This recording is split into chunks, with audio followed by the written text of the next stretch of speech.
अस्सलाम वालेकुम students, my name is Aqeel Ahmad from English master channel से। आज मैं स्टैटिस्टिक्स पढ़ा रहा हूँ। स्टैटिस्टिक्स में आपको टॉपिक का नाम है मेजरमेंट ऑफ सेंट्रल टेंडेंसी, उसका ज्योमेट्रिक मीन। इस टॉपिक का मैंने अर्थमेटिक मीन, मीडियन, मोड पढ़ा चुका हूँ, वेटेड एवरेज भी पढ़ा चुका हूँ आपको। आज मैं ज्योमेट्रिक मीन पढ़ा रहा हूँ, जो कि अनग्रुप डेटा से कैसे मालूम करते हैं ज्योमेट्रिक मीन। ठीक है, ज्योमेट्रिक मीन का जो आपको when the numbers of values that is an is very large, जब बहुत ज़्यादा नंबर ऑफ वैल्यूज हो जाएं तादाद में, तो the computation of geometric mean becomes labours, बहुत मेहनती हो जाता है, बहुत टाइम लेवा, बहुत मेहनत करने वाला हो जाता है। बहुत बड़ा डेटा आ जाए आपके पास, देयरफॉर इसलिए we make use of logarithm. तो फिर हम उस बहुत बड़े पेचीदा डेटा को लॉगरिथम का इस्तेमाल करते हैं वहाँ पर।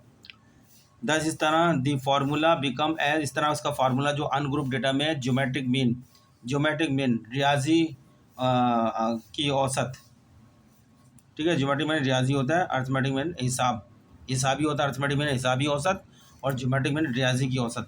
इसका ज्योमेट्रिक मीन का फार्मूला होता है, ये जी जो बड़ा कैपिटल है, ये इसका सिग्मा है, जी मीन ज्योमेट्रिक मीन। ठीक है ना, is equal to antilog of लेना किसका, इसका एंटी लॉग ऑफ लेना है। पहले ये मालूम कर लेंगे हम, जब इसका आंसर आ जाएगा तो फिर उसका हम एंटी लॉग लेंगे, तो वो हमारा ज्योमेट्रिक मीन होगा डेटा से। ठीक है, डेटा में जो भी आपको एक्स दिया गया होगा, हर एक्स का आप जो है ना लॉग लेते जाएंगे अपने कैलकुलेटर से, साइंटिफिक कैलकुलेटर से लॉग लेते जाएंगे। पूरे कॉलम में जितना भी डेटा है सबका लॉग ले लेंगे। फिर उस लॉग लिए हुए वाले कॉलम को जमा कर लेंगे। सिग्मा का मतलब है उसको जमा कर लो, फिर उसको तकसीम कर दो एन से। जितना नंबर ऑफ एक्स ऑब्जर्वेशन है जिसका लॉग लिया है ना, उनको गिनती कर लो कितनी, 1 2 3 4 5 6 7 8 9 10 ही होंगी, जितनी भी होंगी।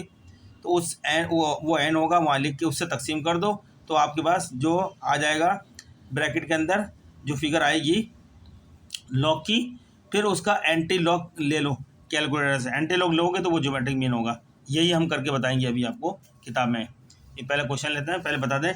Note geometric mean can not be computed. Geometric mean मालूम नहीं किया जा सकता है इफ़ एनी वैल्यू, अगर कोई वैल्यू इज़ ज़ीरो और नेगेटिव।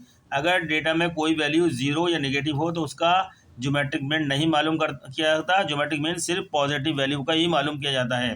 ठीक है, ये बात इंपॉर्टेंट है, इसको नोट कर लें, ये वाली बात को नोट कर लें कि आपको geometric mean can not be computed if any value is zero और नेगेटिव।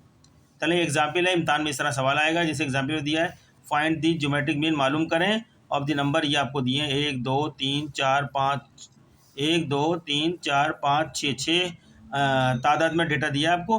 ठीक है, 50 है, 35 है, 120 है, 70 है, 85 है, 8 है। ये ऑब्जर्वेशन आपको दे दी है, वेरिएबल दे दिए। इसको x1 बोलेंगे, ये x2 होगा, ये x3 होगा, ये x4 होगा, ये x5 होगा, ये x6 होगा, या इसको n1 भी कह सकते हैं, n2 भी, n3 n4 n5 n6 तादाद में है ये। ठीक है, इनका हम क्या करेंगे, अपना इस पूरे कॉलम को एक वर्टिकल कॉलम में खोल लेंगे सीधा। वर्टिकल जो होता है ऐसे सीधा कॉलम में खोलेंगे, वहाँ इनको एक्स, वहाँ स्मॉल में छोटा सा एक्स लिखेंगे उस कॉलम के अंदर, ऊपर हेडिंग में एक्स लिखेंगे, फिर नीचे ये फिगर 50 35 120 70 85 और 8 पूरी उतार लेंगे। फिर उसके बराबर में कॉलम खोलेंगे, ये वाला लॉग एक्स का कॉलम खोल लेंगे, एक और कॉलम। उस लॉग एक्स में ये जो एक्स की फिगर है इन सब का लॉग लेते जाएंगे, उनके आगे लिखते जाएंगे। जैसे 50 का लॉग लेंगे, 50 के आगे लिख देंगे इस कॉलम के अंदर जो हमने खोला है।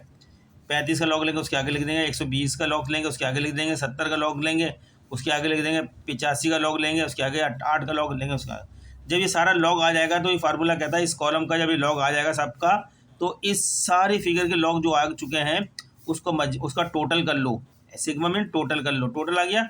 और फिर कितने आपका डेटा में कितनी फिगर थी आपका, 1 2 3 4 5 6 से तकसीम कर दो, तो जो फिगर आपके पास आएगी लॉग की, उसका एंटी लॉग अपने कैलकुलेटर से ले लो, मैं भी करके दिखाऊंगा, तो एंटी लॉग आ जाएगा, तो वही ज्योमेट्रिक मीन होगा।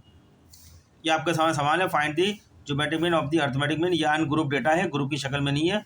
ठीक है, जिसकी फ्रीक्वेंसी होती है वो ग्रुप डेटा होता है, और जिसकी फ्रीक्वेंसी नहीं है वो अनग्रुप डेटा है। चलें आगे इसका सॉल्यूशन की तरफ देखते हैं। देखें, जो मैंने बताया था आपको, सबसे पहले उसको जो डेटा दिया है ऊपर एक्स लिखिएगा, ये एक्स ऑब्जर्वेशन है, और पूरे डेटा उतार लीजिएगा 50 35 120 70 85 88। अब फार्मूले के मुताबिक एक कॉलम खोल लेंगे लॉग एक्स के नाम से। हर फिगर का लॉग लेंगे। देखें ये कैलकुलेटर है आपके पास, ये कैलकुलेटर है, इसमें लॉग का निशान ये रहा, ये लॉग का लेगा। और जब मुझे एंटी लॉग लेना होगा तो यहाँ से मैं शिफ्ट को दबा के जो भी फिगर होगी फिर लॉग को दबाऊंगा तो उसका एंटी लॉग आ जाएगा। सही है। अब मैं लेते जा रहा हूँ, ये कॉलम है आपके 50 की फिगर है, देखते ना 50, हमने यहाँ लिखा 50। ये मेरा कैलकुलेटर खोल लूँ, पहले ऑन करा कैलकुलेटर। अब मैंने लिखा पहले 50, फिगर मेरी 50 है। अब इसको मुझे लॉग चाहिए, ये लॉग के कॉलम पे गया, आपके कैलकुलेटर में दूंगा, लॉग के कॉलम को दबाया आपने, ये लॉग लिखा हुआ गया इसके आगे। अब मैं जैसे ही = दबाऊंगा उसका लॉग आ जाएगा। नहीं पहले लॉग दबा लेता हूँ मैं, लॉग पहले दबा दिया मैंने, फिर मैंने 50 लिखा, फिर = दबाऊंगा। सही है। पहले आप लॉग लिखिएगा, दोबारा देखें।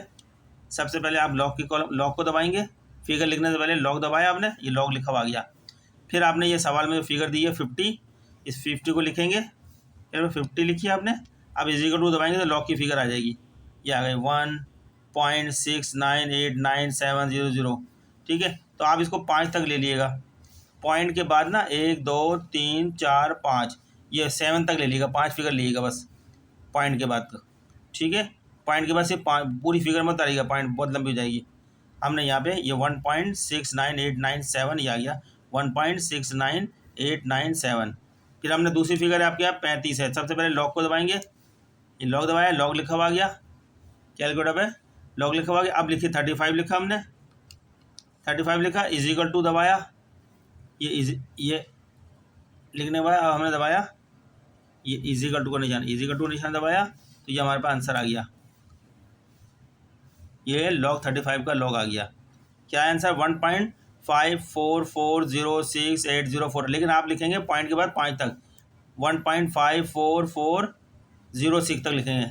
अब ये आगे फिगर है तो उसको इन्होंने राउंड में कर दिया, 7 में कर दिया 06 को, तो आप जो है 06 लिखें या इसको 7 में कर दें, आपकी मर्जी है। चाहते हैं लिखें 6 तक लिखें या पूरी फिगर लिखना चाहते हैं पूरी फिगर लिख लें, टाइम आपका लगेगा।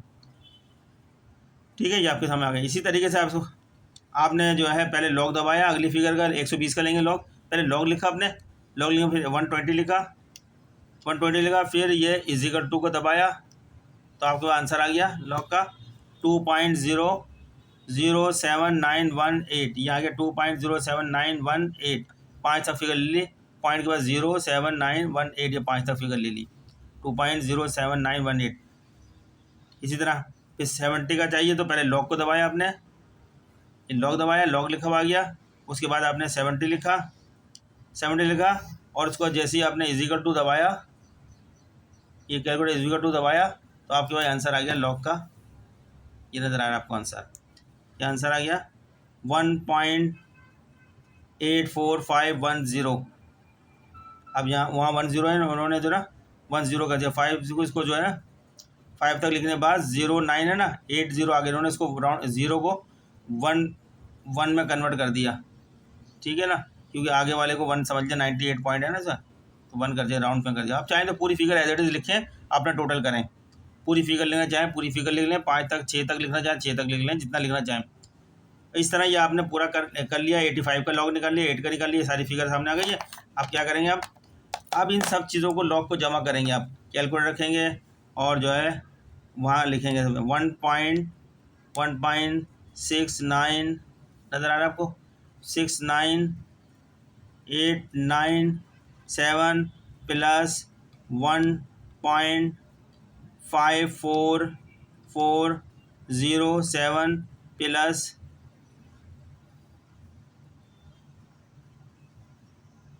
2.07918 प्लस 1.84510 प्लस 1.92942 प्लस 0.90309 करेंगे, तो आपके पास ये आंसर आ गया। देखें जो आंसर यहाँ लिखा हुआ है 9.99983, ये आ गया आपके पास। मैंने कैलकुलेटर आपके सामने करा 9.99983। ये आपका log x का मजमूआ आ गया। ठीक है, अब आप फार्मूला लिखेंगे यहाँ पे अपना formula geometric mean antilog of summation log X upon N. Summation log, ये लॉग का आपके पास समीशन कितना आ गया, ये आ गया 9.9983। इसी जगह पे ये लिख देंगे 9.99983 आ गया। एन की जगह पे गिनती कर लेंगे, 1 2 3 4 5 6 नंबर आ गया आपका। अब 9.99983 को 6 से तकसीम कर देंगे तो आपका आंसर आ गया 46.98। देखें, अब हम इसको तकसीम कर देंगे, कहाँ गया डिवीजन, तकसीम कर देंगे 6 से, तो आंसर आया वहाँ पर, ये आया। देखिए ऐसी फिगर आई, अभी आंसर नहीं आई। जैसे हमने इसको हमारे 6 में तकसीम करा ना, अब इसका एंटी लॉग लेंगे तो वो फिगर आएगी सवाल वाली। ये शिफ्ट दबाएंगे सवाल की और दोबारा उस लॉग के कॉलम को दबा देंगे, तो इजिकल टू दबाते ही आपके ये आंसर आ गया 46.41। 2 तक लिख दिया आंसर 46.41। शिफ्ट दबा के दोबारा लॉक को दबाते हैं तो आंसर आ जाता है आपका। आप मेरे लेक्चर को दोबारा देखिएगा, इस तरह इम्तहान में सवाल आ सकता है। आपके सामने मैंने सॉल्व करके दिखाया है, इसी तरह आपने सॉल्व करना है।